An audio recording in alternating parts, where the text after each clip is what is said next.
तो देखो chapter 3 matrices या फिर अवयव, इसका इंट्रोडक्शन अपन पढ़ रहे थे। तो यहाँ पे अपने डेफिनेशन वगैरह देख लिए थे। तो अपन देखो आगे कंटिन्यू करते हैं। आज अपन देखते हैं इसके टाइप्स। लगाओ heading types of matrix.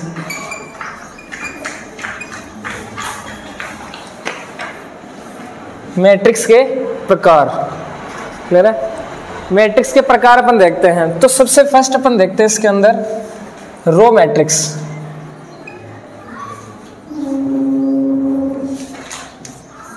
Row matrix क्या होती है? देखो, a matrix is called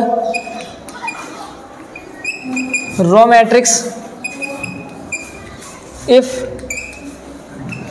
it has only one row. A matrix is called row matrix if it has only one row।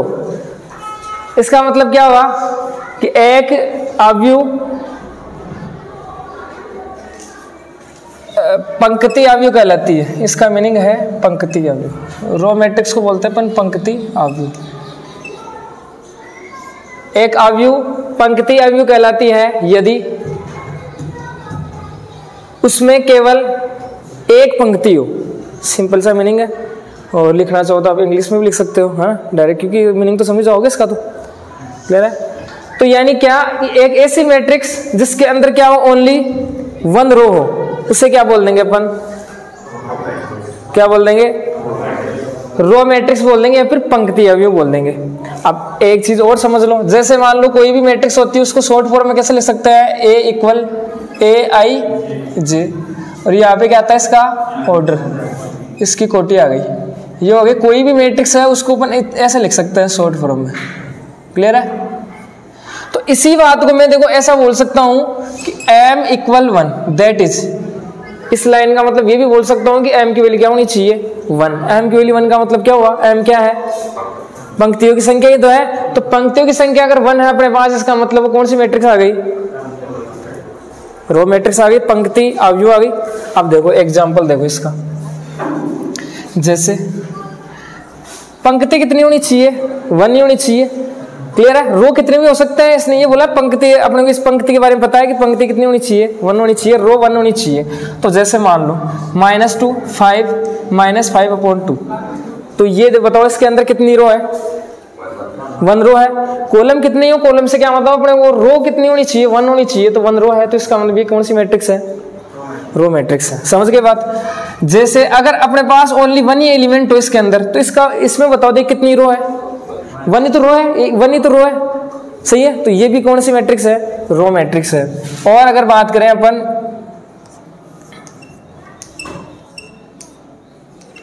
तो ये मैट्रिक्स भी कौन सी है?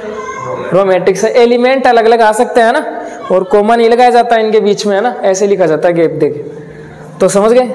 क्लियर है बात? रो मैट्रिक्स का मतलब क्या हुआ कि जिसके अंदर क्या हो? ओनली 1 रो हो।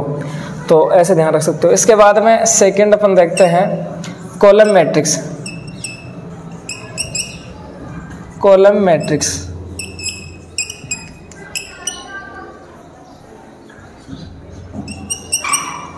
जिसे अपन बोलते हैं स्तंभ अवयव।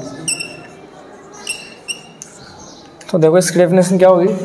ए matrix is called column matrix if it has only 1 column. या फिर इसी बात को बोल सकते हैं दैट इज, यानी इसका मतलब, इस लाइन का मतलब अपन शॉर्ट में अगर देखें तो बोल सकते हैं n की वैल्यू कितनी होगी? 1 होगी। समझ गए क्या?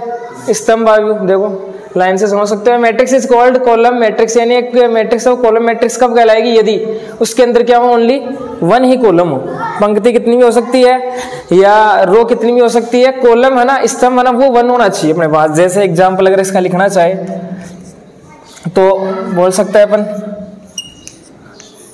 ये बताओ, ये कॉलम मैट्रिक्स हो गई। सही, स्तंभ अवयव हो गए ना, कि इसके अंदर 1 ही तो कॉलम है, रो कितने भी हो सकते हैं, कॉलम 1 होना चाहिए। क्लियर है?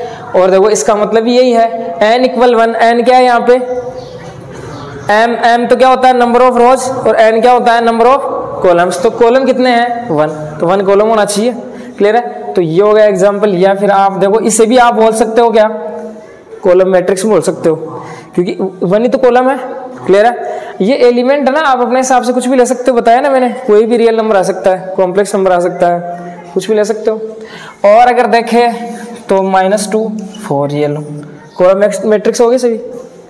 क्लियर है, इसके बाद में अपन देखते हैं थर्ड, जीरो मैट्रिक्स, जीरो या फिर नल मैट्रिक्स, जिसे अपन बोलते हैं क्या, शून्य अवयव। देखो क्या होती है मैट्रिक्स से, नल मैट्रिक्स या zero matrix. A matrix is called null या फिर zero matrix if its all elements are zero and it is denoted by, देखो ये थोड़ा सा ना बोल्ड ये गहरा किया हुआ ओ, देखो समझो इस बात को क्या है। A matrix is called null matrix या zero matrix if its all elements are zero. इसका मतलब क्या हुआ कि कोई मैट्रिक्स है वो जीरो मैट्रिक्स कब कहलाएगी, यदि उसके सभी एलिमेंट क्या हो, जीरो। सारे जो अवयव है ना उसके, वो सभी कैसे होने चाहिए, जीरो होने चाहिए। अगर वो सब जीरो, इसका मतलब वो कौन सी मैट्रिक्स है, एक नल मैट्रिक्स या फिर जीरो मैट्रिक्स, शून्य अवयव हो। क्लियर है बात। इससे है ना लिखा कैसे जाएगा, इस प्रकार से लिखा जाएगा, है ना, ये गहरा किया हुआ बोल्ड किया हुआ ओ, समझ रहे हो। कहीं पे भी आपके पास ये तो है जीरो और इसी को मैं थोड़ा सा ऐसा लिख दूं, है ना, तो ये क्या हो गया, ये आपको कहीं पे भी दिख जाए इस चैप्टर में, तो इसका मतलब वो कौन सी मैट्रिक्स है, इस ओ का मतलब वो क्या है, जीरो मैट्रिक्स है। सही है, जीरो नहीं है वहां पे वो। क्लियर है बात। अब इसका एग्जाम्पल क्या हो सकता है, जैसे मान लो कोई मैट्रिक्स है, ये लो, इसके अंदर सभी एलिमेंट, अब 1 ही एलिमेंट है तो वो भी जीरो है, तो इसका मतलब जीरो मैट्रिक्स हो गई। और 0 0 0 0, तो ये भी क्या हो गई अपने पास, एक जीरो मैट्रिक्स हो गई। और अगर देखें तो ये लो, ये भी क्या है, एक जीरो मैट्रिक्स है। बात को समझे, तो ये आप लिख लो, ये काम की चीज़, यहाँ से शून्य अवयव लिखो, लिखो इसके अंदर।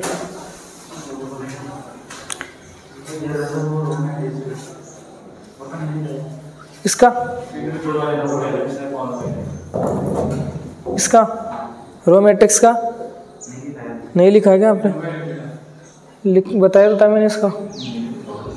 चलो लिखो, फर्स्ट वाले का लिखो, पंक्ति अवयव।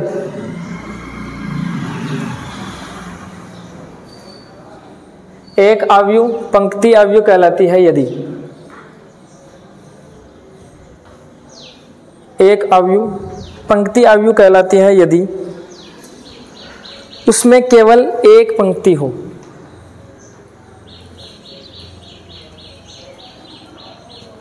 एक अवयव पंक्ति अवयव कहलाती है यदि उसमें केवल एक पंक्ति हो। यहाँ पे लिख लो, आई ई का मतलब होता है दैट इज, यानी इसका मतलब m इक्वल 1। और कुछ एग्जाम्पल लिख लो, 1 2 इनमें से कोई।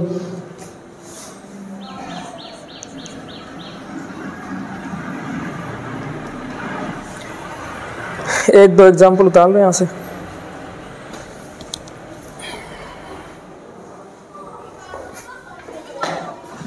इसके बाद में लगाओ हेडिंग स्तंभ अवयव।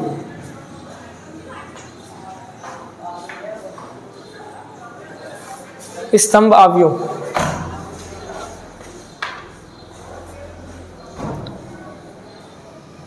एक अवयव स्तंभ अवयव कहलाती है, एक अवयव स्तंभ अवयव कहलाती है यदि उसमें केवल एक स्तंभ हो। एक अवयव स्तंभ अवयव कहलाती है यदि उसमें केवल एक स्तंभ हो। यानी आप लिख सकते हो n इक्वल 1। एग्जाम्पल लिख लो इसके, 2 एग्जाम्पल लिख लो इनमें से।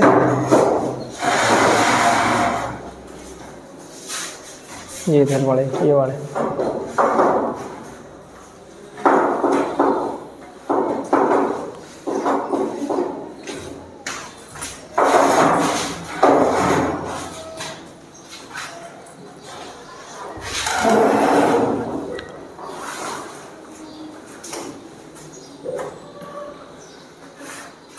आप लोग बाद में उतार लेना, पहले एक बार देख लो क्या लिखा है इसके एग्जाम्पल के लिए। इसके बाद में लिखो शून्य अवयव, हेडिंग लगाओ शून्य अवयव। एक अवयव शून्य अवयव कहलाती है यदि, एक अवयव शून्य अवयव कहलाती है यदि उसके सभी अवयव शून्य हो या उसके सभी अवयव 0 हो। तो शून्य अवयव किसे बोलेंगे बताओ? एक अवयव शून्य अवयव कहलाती है यदि उसके सभी अवयव कैसे हो? शून्य हो। तो जैसे ये मैट्रिक्स है, ये मैट्रिक्स है, सभी अवयव शून्य है, इसका मतलब भी कौन सी अवयव हो गई? शून्य अवयव हो गई। क्लियर है? जैसे मान लो कहीं पे आपको ये दिख जाए, ये थोड़ा डार्क किया हुआ, बोल्ड किया हुआ ओ, इसका मतलब वो कौन सी मैट्रिक्स है? शून्य मैट्रिक्स या 0 मैट्रिक्स है। यहाँ पे ये थोड़ा सा ध्यान रखना आपको, है ना, क्वेश्चन में आ जाएगा कहीं पे लिखा हुआ ये इस टाइप से, तो ये थोड़ा सा ध्यान रखना। क्लियर है? और ये लिख लो, इसे इससे दर्शाया जाता है, यानी ये ओ से दर्शाया जाता है।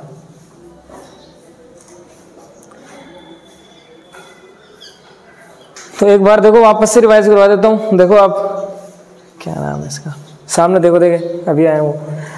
रो मैट्रिक्स का मतलब पंक्ति अवयव, नाम क्या है इसका? पंक्ति अवयव। तो जिसके अंदर ऐसी अवयव, अवयव का मतलब मैट्रिक्स, ऐसी मैट्रिक्स जिसके अंदर क्या हो? वन ही क्या हो? ओनली पंक्ति हो, वन ही रो हो, उसको क्या बोलेंगे अपन? पंक्ति अवयव बोल देंगे। सिंपल सी बात है। जैसे इसके अंदर देखो वन ही पंक्ति है, वन रो, तो ये कौन सी मैट्रिक्स है? पंक्ति अवयव या फिर रो मैट्रिक्स है। इसके बाद में कॉलम मैट्रिक्स, यानी क्या होना चाहिए? 1 कॉलम होना चाहिए। ऐसे मैट्रिक्स जिसके अंदर क्या हो? ओनली 1 कॉलम हो, 1 स्तंभ हो, तो वो मैट्रिक्स कैसे होगी? स्तंभ अवयव या फिर कॉलम मैट्रिक्स होगी। जैसे ये रहा, 1 ही कॉलम है इनके अंदर, तो वैसे ये कौन सी मैट्रिक्स हो गई? Column matrix. इसके बाद में 0 मैट्रिक्स या नल मैट्रिक्स का मतलब सभी एलिमेंट कैसे होने चाहिए? सभी अवयव कैसे होने चाहिए? 0 होने चाहिए। तो सभी 0 है। और लिख लो चाहे लिखना चाहो तो, जैसे ये हुआ, सभी 0 है यहाँ पे, सभी 0, इसका मतलब ये कौन सी मैट्रिक्स हो गई? 0 मैट्रिक्स हो गई। क्लियर है बात? इनको ओपन करो, देखे थोड़ा सा पीछे वाले को, यहाँ तक क्लियर है?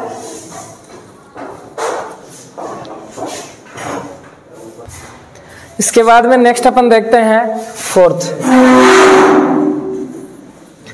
फोर्थ मैट्रिक्स है स्क्वायर मैट्रिक्स, जिसे अपन बोलते हैं वर्ग अवयव।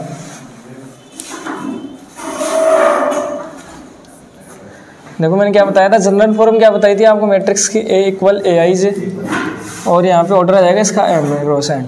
कोई मैट्रिक्स उसे ऐसे लिख सकता है अपन। तो देखो स्क्वायर मैट्रिक्स या फिर वर्ग अवयव क्या होती है, एक बार डेफिनेशन देख लेते हैं इसकी। A matrix is called square matrix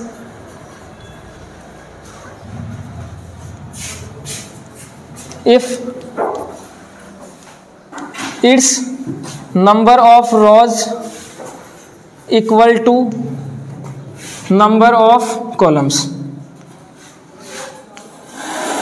देखो क्या लिखा है मैंने, एक मैट्रिक्स है वो क्या कहलाती है? स्क्वायर मैट्रिक्स कहलाती है, यानी वर्ग अवयव कहलाती है। कब कहलाएगी? यदि उसके अंदर क्या हो? नंबर ऑफ रोज, इसका मतलब पंक्तियों की संख्या किसके इक्वल हो? कॉलम्स की संख्या के इक्वल हो। अगर नंबर ऑफ रोज और नंबर ऑफ कॉलम्स दोनों बराबर है, इसका मतलब इक्वल है, इसका मतलब क्या हुआ कि वो मैट्रिक्स कैसी है? स्क्वायर मैट्रिक्स है, वर्ग अवयव है।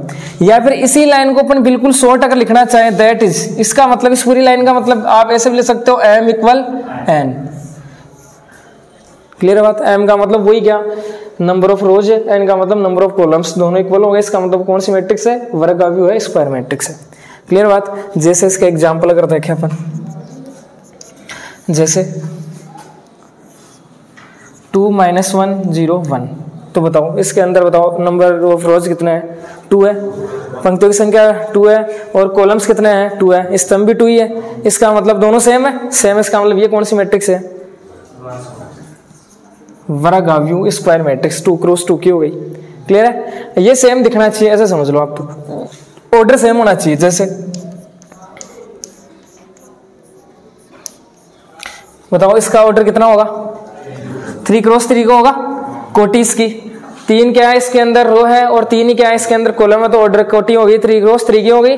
अब दोनों सेम है, तो यही तो मैंने बोला है कि दोनों सेम होने चाहिए, तो दोनों सेम, इसका मतलब कौन सी मैट्रिक्स है, वो स्क्वायर मैट्रिक्स है वर्गाव्यू। या फिर इसी बात को देखो ऐसा लिख सकते हैं अपन, ये 5 है, तो बताओ इसका ऑर्डर कितना हो गया, देखे जाए तो कोटि कितनी हो गई 1 क्रॉस 1, 1 इसके अंदर पंक्ति है और 1 ही कॉलम है, तो बताओ ये भी एक क्या है, कौन सी मैट्रिक्स है, स्क्वायर मैट्रिक्स है। बात को समझे, सिंपल सी बात है। रो और कॉलम्स दोनों कैसे होने चाहिए, इक्वल होने चाहिए, उनकी संख्या कैसे होनी चाहिए, उनके नंबर इक्वल होने चाहिए। क्लियर है, तो लिखो वर्गाव्यू।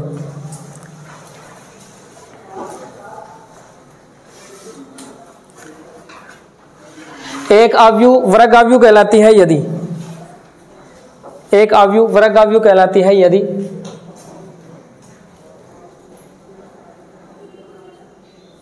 यदि उसमें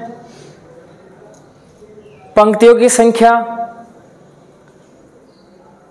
कोमा स्तंभों की संख्या के बराबर हो, यदि उसमें पंक्तियों की संख्या स्तंभों की संख्या के बराबर हो। ये एग्जाम्पल लिख लो। अब जैसे और भी तो हो सकती है मैट्रिक्स, जैसे 4 क्रॉस 4 की हो जाएगी, 5 क्रॉस 5 की हो जाएगी, 6 क्रॉस 6 की हो जाएगी, वो सब कौन सी होगी, स्क्वायर मैट्रिक्स होगी। ये एग्जाम्पल लिख लो एक दो।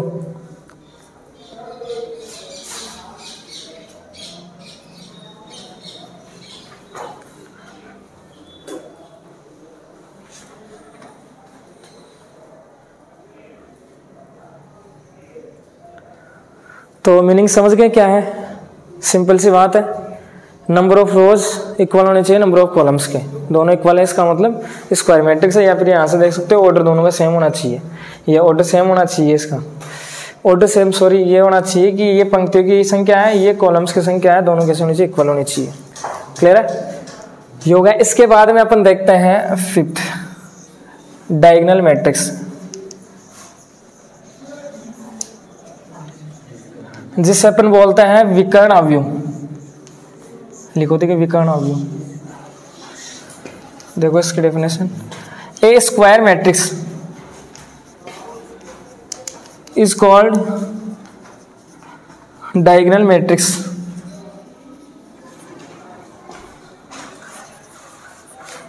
if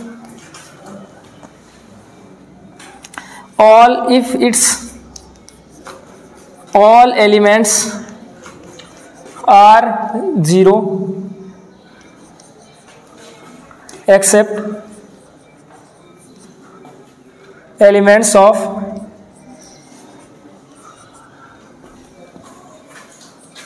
principal diagonal।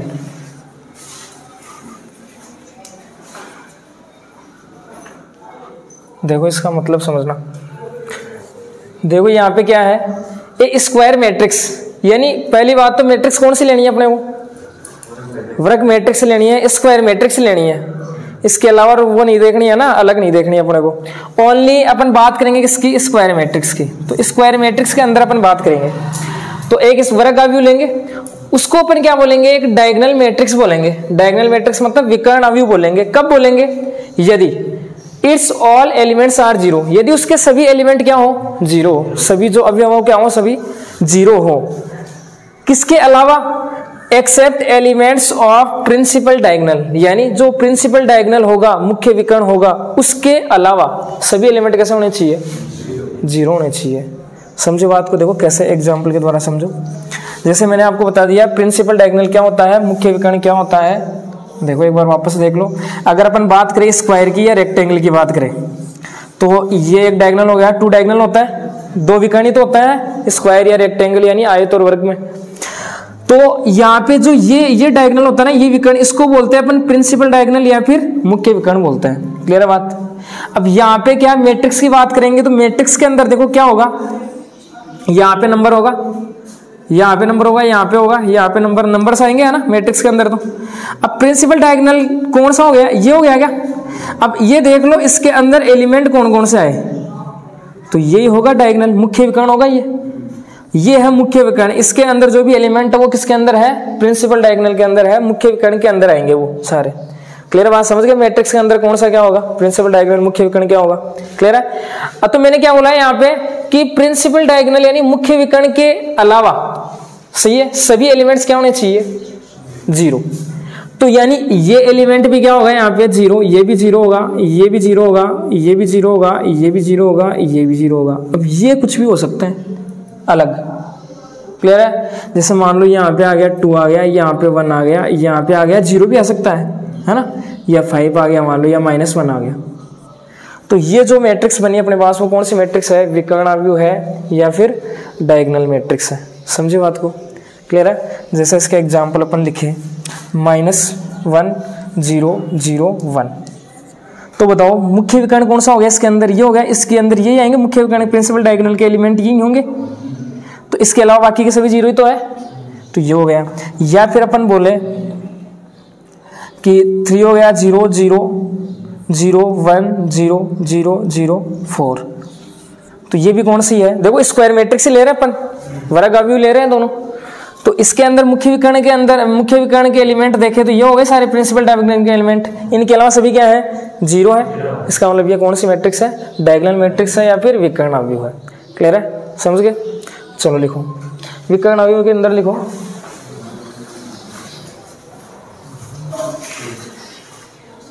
एक वर्ग अवयव विकर्ण अवयव कहलाती है। एक वर्ग अवयव, एक वर्ग अवयव विकर्ण अवयव कहलाती है यदि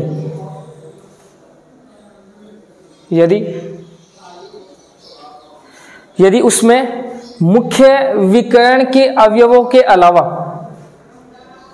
यदि उसमें मुख्य विकर्ण के अवयवों के अलावा सभी अवयव 0 हो या 0 हो,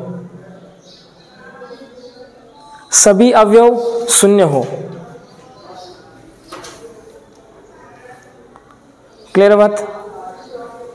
और ये एग्जाम्पल लिख लो, ये लिख लेना है कि ये इसका क्या है, ऐसे बॉक्स वॉक्स बना के थोड़ा सा कि ये क्या है, इसका प्रिंसिपल डायगोनल है, मुख्य विकर्ण है, प्रिंसिपल डायगोनल मुख्य विकर्ण, पता रहे आप लोगों को।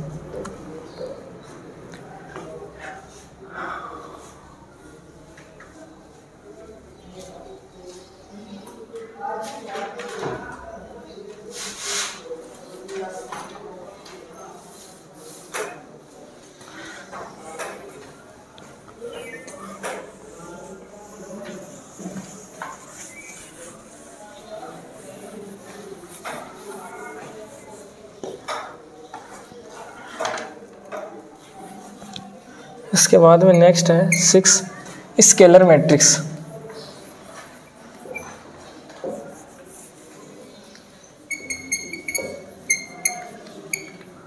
अदिश अवयव,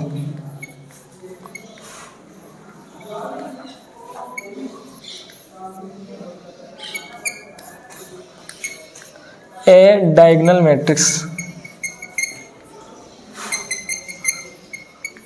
is called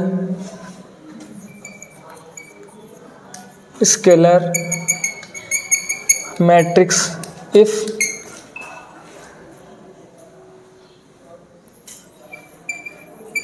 elements of principal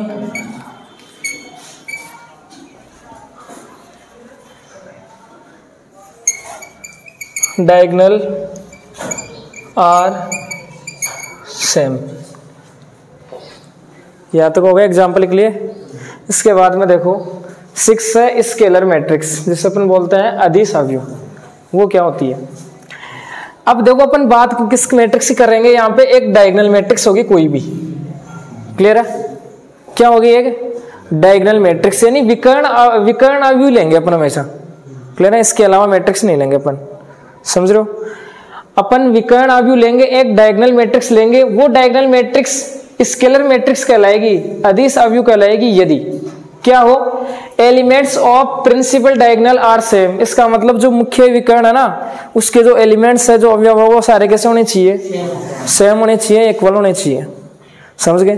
तो अपन यहाँ पे क्या करेंगे, देखो यहाँ पे क्या था -1, यहाँ पे 1 था, तो यहाँ पे -1 है तो यहाँ पे भी आप -1 ले लो तो सेम हो जाएगा मुख्य विकर्ण, क्योंकि अपने को लेनी कौन सी मैट्रिक्स है, ओनली डायगोनल मैट्रिक्स लेनी है। सही है, तो डायगोनल मैट्रिक्स हमें पता ही है, बाकी के तो सभी 0 होते ही है प्रिंसिपल डायगोनल के अलावा। तो देखो एग्जाम्पल इसका हो जाएगा क्या, 1 0 0 1। ये लो मुख्य विकर्ण, ये एक वैसे देखा जाए तो कौन सी मैट्रिक्स है, डायगोनल मैट्रिक्स है। इसके अंदर मुख्य विकर्ण के एलिमेंट सभी क्या है, सेम है। यही मैंने लिखाया है कि एलिमेंट ऑफ प्रिंसिपल डायगोनल, मुख्य विकर्ण के सभी एलिमेंट कैसे होने चाहिए, सेम होने चाहिए। तो यहाँ पे 1 यहाँ पे 1 सेम है, इक्वल है। इसका मतलब ये कौन सी मैट्रिक्स है, स्केलर मैट्रिक्स है, अदिश अवयव है। या फिर इसी ऐसा भी लिख सकता है अपन कि जैसे मान लो -4 0 0 0 -4 0 0 0 -4, तो ये डायगोनल मैट्रिक्स लेंगे अपन हमेशा। इसके अंदर अगर बात करें प्रिंसिपल डायगोनल के एलिमेंट्स, तो ये प्रिंसिपल डायगोनल के एलिमेंट सारे ये सभी कैसे हैं, सेम है। सेम है तो इसका मतलब क्या हो गया कि ये मैट्रिक्स कैसी है, स्केलर अदिश अवयव है। क्लियर है। और देखो ये भी क्या होनी चाहिए, कि स्क्वायर मैट्रिक्स होनी चाहिए, है ना। जैसे अपन ने लिखा कि डायगोनल मैट्रिक्स कैसी मैट्रिक्स होती है, स्क्वायर मैट्रिक्स होती है। और यहाँ पे वैसे देखो इसी के अंदर नाम आ गया स्क्वायर मैट्रिक्स का। कैसे, डायगोनल मैट्रिक्स की डेफिनेशन क्या होती है कि वो कैसे होनी चाहिए, स्क्वायर मैट्रिक्स होनी चाहिए। सही है, तो इसी के अंदर वो नाम आ गया कि स्क्वायर मैट्रिक्स ही होनी चाहिए। क्लियर बात, तो समझ गए। प्रिंसिपल डायगोनल के सारे एलिमेंट कैसे होने चाहिए, 0 सेम होने चाहिए, तो वो क्या लाएगी अपने पास, स्केलर मैट्रिक्स। तो लिखो अदिश अवयव, एक विकर्ण अवयव अदिश अवयव कहलाती है। एक विकर्ण अवयव अदिश अवयव कहलाती है यदि मुख्य विकर्ण के सभी अवयव समान हो। मुख्य विकर्ण के सभी अवयव समान हो, ये एग्जांपल लिख लो। इसके बाद में नेक्स्ट अपन देखेंगे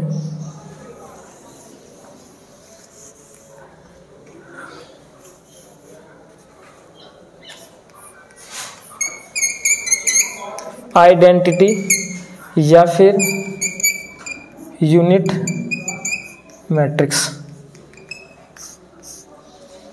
जैसे अपन बोलते हैं यूनिट मैट्रिक्स को इकाई अवयव, तत्समक इकाई या फिर तत्समक।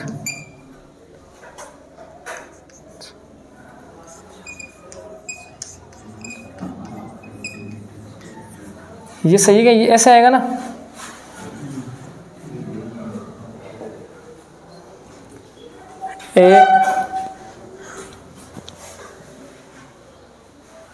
इसी के अंदर लिख देते तो सही रहता। चलो लिख देते हैं a scalar matrix is called identity matrix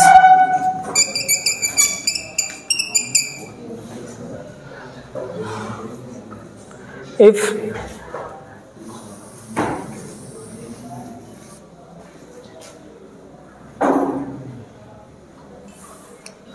यहाँ फिर ऑल और लिख लेना है सभी। if all elements of principal diagonal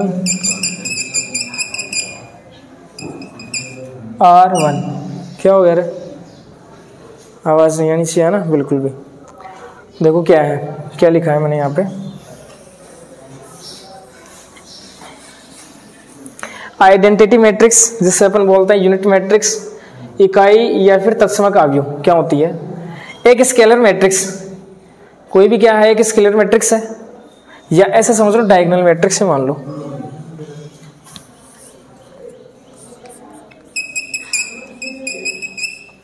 एक डायगोनल मैट्रिक्स क्या कहलाएगी, आइडेंटिटी मैट्रिक्स कहलाएगी।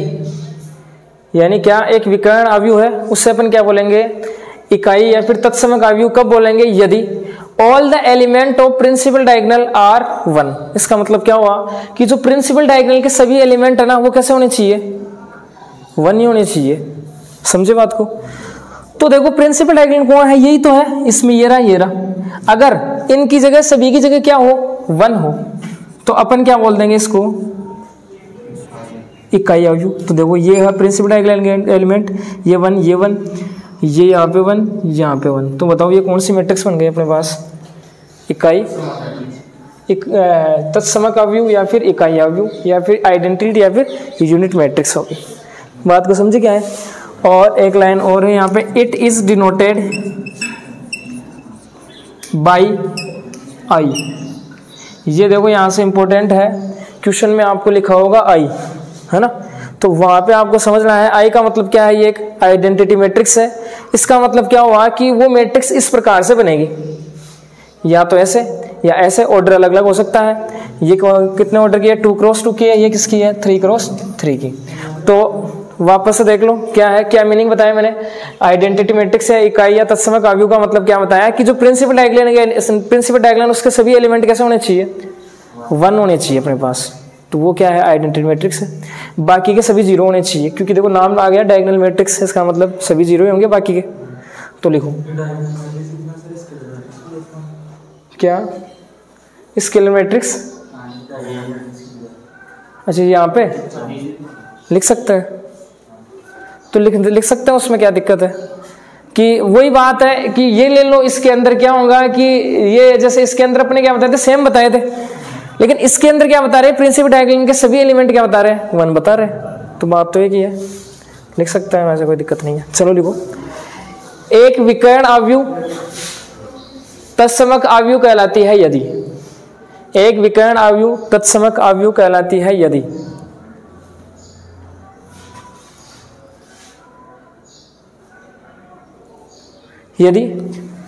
इसके मुख्य विकर्ण के सभी अवयव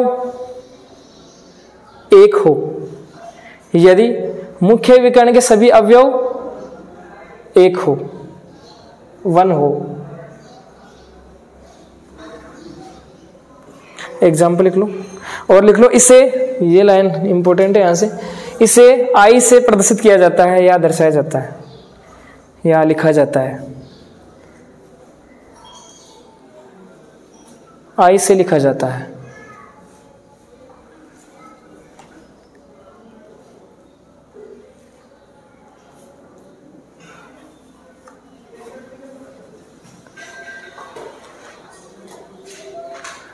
तो समझ में आ गई बात क्या है।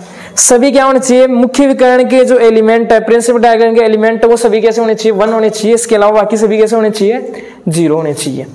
और मैट्रिक्स होनी चाहिए स्क्वायर मैट्रिक्स ओनली। क्लियर है, ये सभी टाइप स्क्वायर मैट्रिक्स के ही हैं, अलग अलग, है ना। और वर्ग आव्यूह होने चाहिए सारे, समझ गए। तो ये ऐसे है। इसके बाद में लगाओ हेडिंग,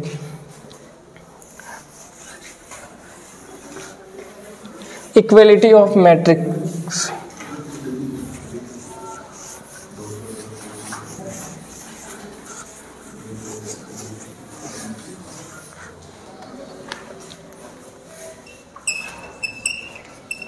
इक्वालिटी ऑफ मैट्रिसेज।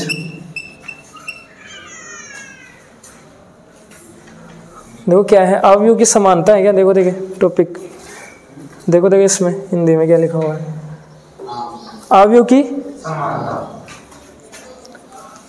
अवयव की समानता।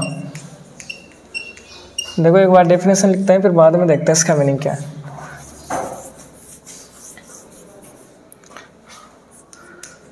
टू मैट्रिसेज, एक तो ए है, ए आई जे, इसका ऑर्डर है m cross n, and b matrix है किस फॉर्म में, बी आई जे एलिमेंट्स इसके, m cross p cross q मान लो ऑर्डर इसका। Two matrices a and b are called equal matrix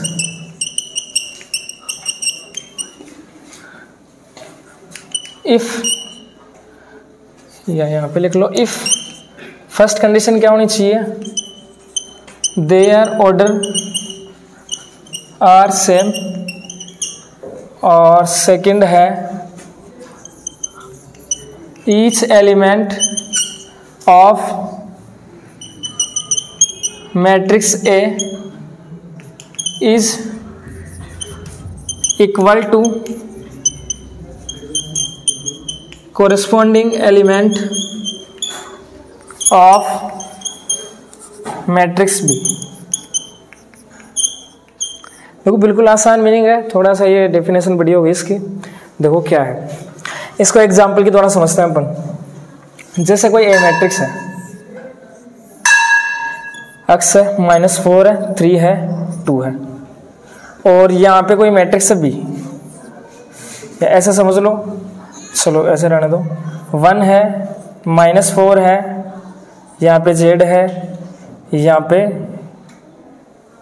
3 है। अच्छा 2 ही लिखना पड़ेगा यहाँ पे भी।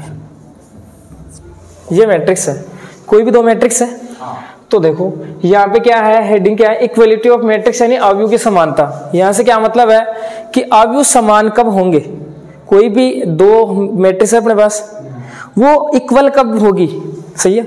इक्वल अपन उनको कब बोल सकते हैं, जैसे इन मैट्रिक्स को इक्वल कब बोल सकते हैं अपन, जब क्या हो, to matrices A and B, ये तो अपन ने क्या इसका शॉर्ट फॉर्म में लिख दिया, M क्रॉस N इसका ऑर्डर है, इसका ऑर्डर P क्रॉस Q है।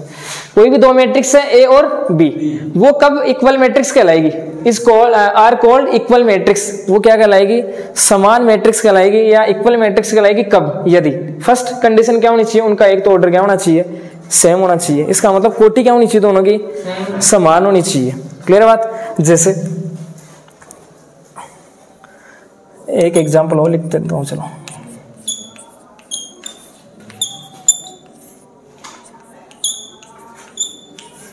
देखो इसका ऑर्डर बताओ कितना है, 2 क्रॉस 2, इसका कितना है 2 क्रॉस 2।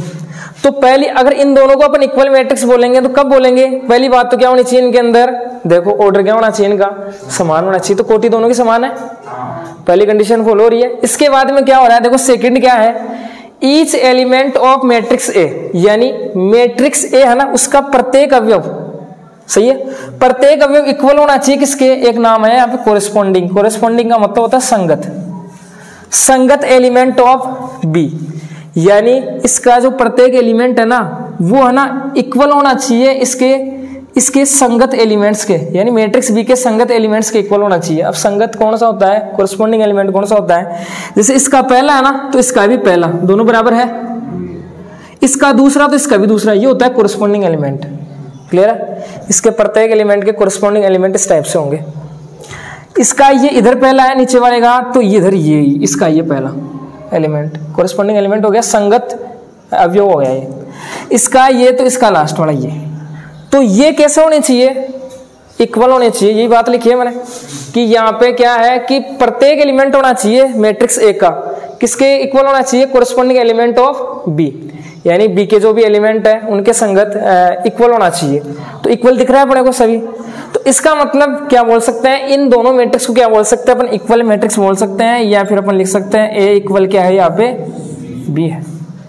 समझे बात को, दो कंडीशन फॉलो होनी चाहिए तभी इनको इक्वल बोल सकते हैं अपन। पहला तो क्या, ऑर्डर सेम होना चाहिए, दूसरा क्या, इनके जो संगत एलिमेंट है कोरेस्पोंडिंग एलिमेंट वो कैसे होने चाहिए, इक्वल होने चाहिए। अगर यहाँ पे मान लो 1 आ जाता तो ये इक्वल, दोनों इक्वल मैट्रिक्स नहीं है।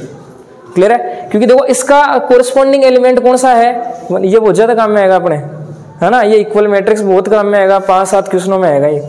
क्लियर है, तो देख लेना इसका कोरेस्पोंडिंग ये हो गया। अब यहाँ पे 1 है यहाँ पे 4 है तो इक्वल कहां से हुआ, इसका मतलब ये इक्वल मैट्रिक्स नहीं है। क्लियर बात, समझ गए। क्लियर है, एक बात और समझ लो, ये एग्जाम्पल है अपने पास, है ना, ये फर्स्ट वाला एग्जाम्पल है, इससे समझो आप। मैंने क्या दे दिया यहाँ पे, ए मैट्रिक्स दे दिया आपको, बी मैट्रिक्स दे दी, और मैंने आपको ये बोल दिया कि इस फर्स्ट वाले के अंदर है ना ए इक्वल बी है, ए इक्वल क्या है बी है, या फिर मैंने बोल दिया कि दोनों मैट्रिक्स कैसी है, समान मैट्रिक्स है, इक्वल मैट्रिक्स है।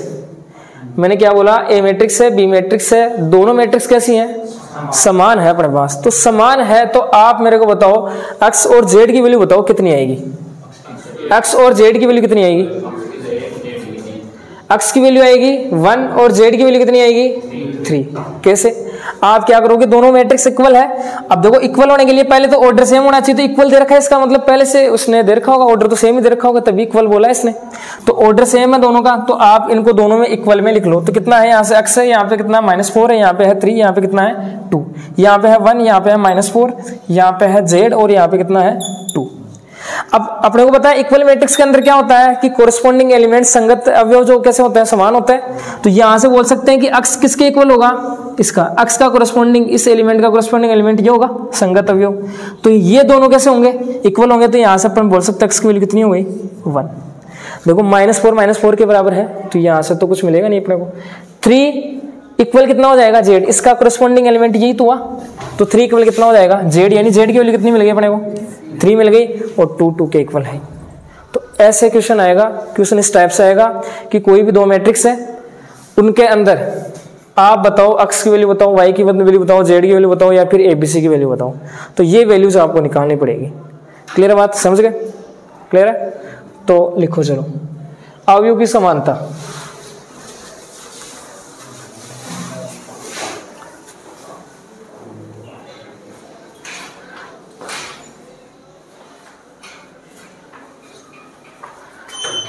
दो अवयव ऐसे लिखना, देखो 2 अवयव ए के इक्वल ये लिख लेना और बी के इक्वल ये लिख लेना। 2 अवयव ए और बी,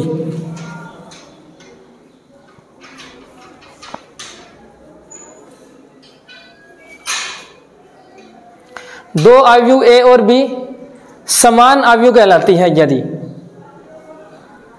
2 अवयव ए और बी समान अवयव कहलाती है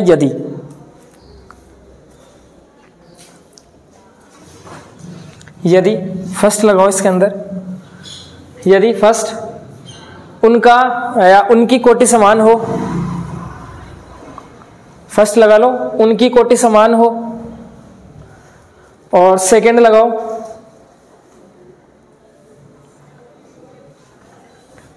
अवयव एक का प्रत्येक एलिमेंट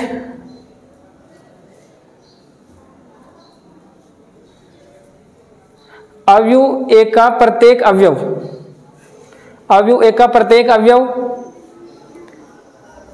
अवयव बी के संगत अवयव के बराबर हो। अवयव एक का प्रत्येक अवयव अवयव बी के संगत अवयव के समान हो या बराबर हो।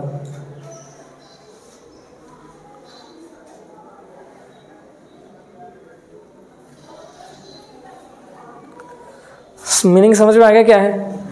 देखो तो क्वेश्चन इस टाइप से आएगा, ये तो है फर्स्ट और ये है सेकंड, तो ये लिख लो।